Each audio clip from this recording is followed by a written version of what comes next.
So we're working on making some more pieces. I'd like to get all the side ones made, and then we'll start putting them together. So what I'm doing now is, and this is from an old heater. This is the front. This came off the back of the heater.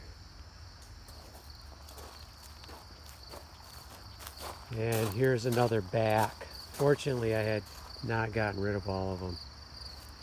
So I'm pulling them off. Well, what I just needed two, I guess. And I'm grinding this edge enough so I can bend it and snap that off.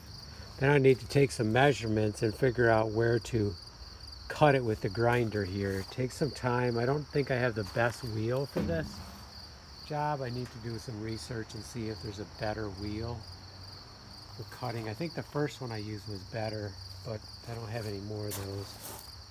Here's some pieces I cut off. They'll just go to the scrap yard for salvage. Okay, let's keep cutting our pieces. We need two more at least.